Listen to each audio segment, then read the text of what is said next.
再来看苏花公路大清水民泵坑，从早起火烧到今仔早起阁还未完全拍花。虽然目前这路段已经先开放通车，也毋过是有议员质疑讲，民泵坑的结构敢有安全呢？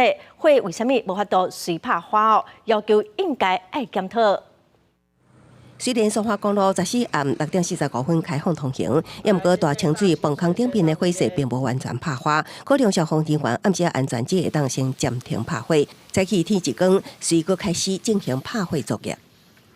由于现场轮胎被钢板覆盖住，那钢板跟钢板之间又有焊接，所以造成我们18个小时以来抢救的进度一直无法进展。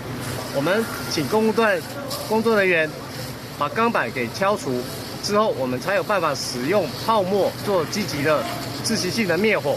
这件火警已经烧18点钟，按照无法度下火拍花，引起外界关心。尤其苏花案14家通过宽屏初审，相关负责抢灾的消防单位订的器材甲经费敢是有够？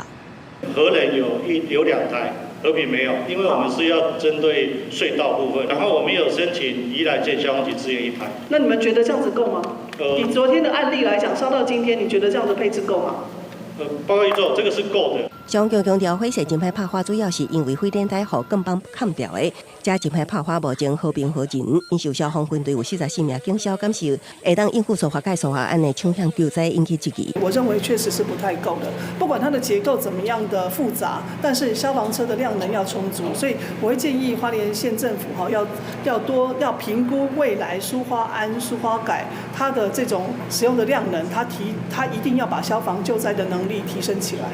基层救灾人员私底下表示，苏花界苏花案拢以国道规划建立，也毋过救灾体系却是由地方消防局负责，希望中央会当重视。